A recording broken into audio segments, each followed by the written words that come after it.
10 o'clock? I'm about to teach people about their thyroid.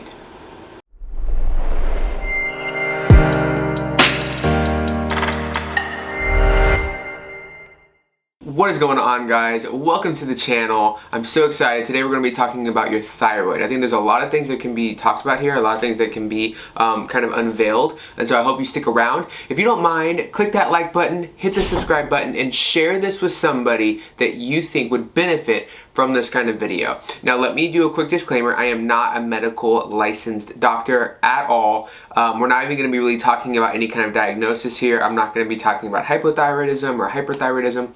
I'm simply going to be talking about what things we can do at home to make sure that our thyroid is functioning to the best of our abilities. Those terms might come up, but just realize again, I am not diagnosing you with anything at all. So let's go ahead and get into the video. So what is your thyroid? Your thyroid is this gland that sits in your neck, right? And it regulates these hormones, T3, T4, TSH. And these hormones help us metabolically speaking, okay? So where things can go wrong is when the thyroid is dysfunctional, and so things aren't producing like they should. For example, if T3 isn't producing like it should, if T4 isn't producing like it should, those things through direct and indirect manners impact our cells. If the thyroid hormones that enter the cell cannot enter them, then NAD is not produced. NAD is an important compound when it comes to the Krebs cycle, which is your metabolic cycle. It's basically what allows you to create energy. And so if these things are disrupted and they're not functioning like they should, then you might run into a problem. And so it's super important not to go over the top, not to really get super obsessed with it or self-diagnose any kind of issues, but just to make sure that your body is functioning optimally with the things that you can control. So let's kind of talk about the things that you can control in your diet. So when it comes to your thyroid, right, the first thing that we're going to talk about is fats. So, and the reason we're going to talk about fats first is because fats are essential. And what I mean by that is I'm not talking about just about essential fatty acids that, it's a common thing that's talked about. I'm talking about the fact that fats in your diet are essential parts of your diet, meaning that they go outside of just caloric need, right? Fatty acids are super important for hormone regulation, for immune function, and here's the big one, cellular inflammation. Why does this matter when it pertains to your thyroid? Well, a couple of reasons. One, if the cell walls of your cell membranes, if your cell membrane is inflamed, then the thyroid hormones can't enter. In fact, a lot of things can't enter and exit like they should. If it's too rigid, things can't enter. If it's too soft, things enter that should not be able to enter. Your cell membrane integrity is impacted by the fatty acids that you eat because your cell membranes are made up of fatty acids. And so making sure that you're really watching the quality of your fats is super important, right? You want to avoid things like cottonseed oil, soybean oil, canola oil, these vegetable oils that we've talked about many times that are highly inflammatory. I'll link some studies below. But also making sure that you're really increasing your healthy fats, right? We want animal fats, healthy, high quality animal fats. Avocado oil, olive oil, these things full of monounsaturated fats. A really good one is macadamia nuts or macadamia nut oil. Super high in a fatty acid called omega-7, which is a monounsaturated fat. It's really good for fat metabolism and absorption. It's just good. So kind of looking for those things and making sure that you're really staying on top of it rather, is super important. Also, look out for fats in clear plastic containers. Those fats can be rancid, and I just see people buy coconut oil that's clear and liquid and it's in a clear bottle, and that is an ultra processed form of coconut oil. Coconut oil is full of healthy saturated fats. It should be solid or at least soft at room temperature, and you do not want to get something in a clear bottle. Just the chance that sun exposure, because we don't know how long it's been on a truck, we don't know necessarily where it came from, and so we don't want things that could be exposed to light more so than others to be in our systems. So looking for those dark green glass containers when it comes to the oils that you use can be super important. The second thing is protein. You got to get in your protein, guys, and I say this not because protein necessarily impacts thyroid directly, but because if your body's not given the tool it needs with amino acids to repair tissue, muscle tissue, organ, all that stuff, then your body's just not going to function like it should.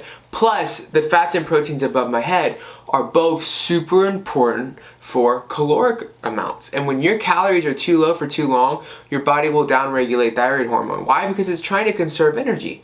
It doesn't want to burn as many calories because you're not eating as many calories. This is also a term coined as starvation mode.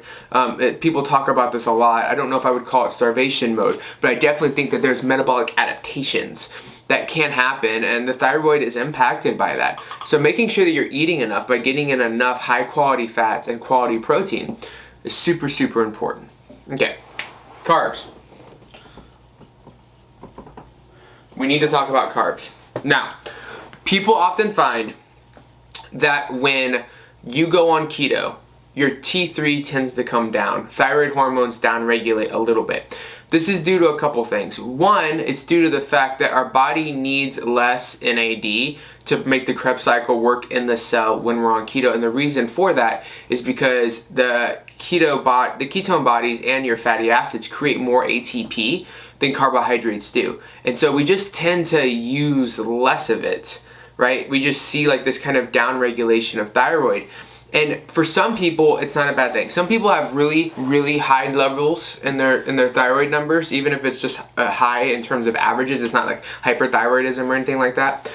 And so when they downregulate a little bit, it's not really deemed an issue. People can go on keto and never need a carb in their life. Other people, when it downregulates, it goes below average. And for some people, over the long term, this can be an issue. And so carbs have been known to stimulate T3. And so I'm not saying you need carbs. I'm not saying that if you are losing weight and you're feeling good, that this justifies you eating a cake. But what I am saying is that if you find yourself low and you decide to go to your medical professional and get your T3 and your thyroid numbers checked, and they happen to be lower, maybe having some kind of carb up could be beneficial. And when I say carb up, I'm not talking about 200 grams in a day. I'm talking about maybe targeting 30 to 40 grams around a workout. Like having some kind of whole food like sweet potato with your steak and butter, just something a little oomph to kind of stimulate it. Can be beneficial for some. And the only reason that I'm bringing that up is because, again, here at True Nutrition, we are about bio-individuality. And I will not stand for someone telling somebody else that if they need this, that they're doing it wrong. That's not true. If you are not seeing the results you want to see, and you're doing it the way that everybody says you should do it, maybe it's time to add a little something to stimulate what you need, and that's okay. This is not about you fitting into the keto mold. This is about taking keto, the foundational principles, and then adding what you need to that to make a diet that benefits you the best. And so again, the only reason I'm bringing it up is because I want the people that are listening to the first part of this video going, I've tried all that. Well, maybe you need to try this. And you know, and if you don't need to try this, don't try it. The goal is to use macronutrients as tools and use as little as possible to get as much as possible, right? And so you find that amount of fat that works really well for your energy and your overall body's functions. You find that good amount of protein, and then the carbs you increase as needed, and you try to keep them as minimum as possible. And boom, you have yourself a fat-based, high-protein, delicious, whole foods, ketogenic diet with a balanced amount of carbs depending on what your needs are. Easy and simple. Okay. So that's macronutrients. Now, we're going to talk about stress. Why does this matter? Inflammation. Inflammation and the way that hormones function. So you have these two kind of like tiers, right? You have sex hormones and you have stress hormones, and then your thyroid's in there, right? The thing is though, is that when stress hormones are high, everything else takes a knock. Realize that sex hormones and thyroid hormones play together, right? Not just because they're important for almost every function in your body, but because thyroid helps your sex hormones create that kind of primal instinct of wanting to be lean and attractive and find a mate and all these things. And so they play with each other.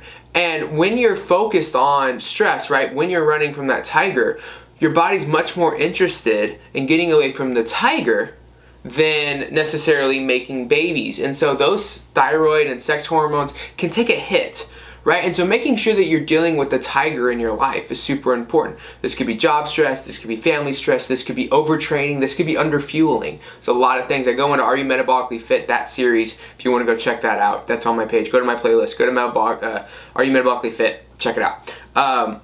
But those things will impact your ability to lose weight, look lean, all those things. So making sure that you're managing your stress well is super important. A couple tips that I would give. One, if you've been dieting for a long time, take a break. If you need help with taking a break, we're offering 10% off in the month of October 2021 as this video comes out. Links in the bio. Please feel free. You can do basic weight management, one-on-one coaching with me. We'll do a reverse diet. I'll teach you how to do it properly. And it works well, right? So reversing out of your diet, getting to a healthy place, and allowing your hormones to reset. Super powerful. Another thing that you can do, right, is take time for yourself. Realize that yes, the paycheck matters, life matters, progressing matters, but it only matters if you're at your best. If you're not at your best and you're trying to serve others, you're doing everyone a disservice.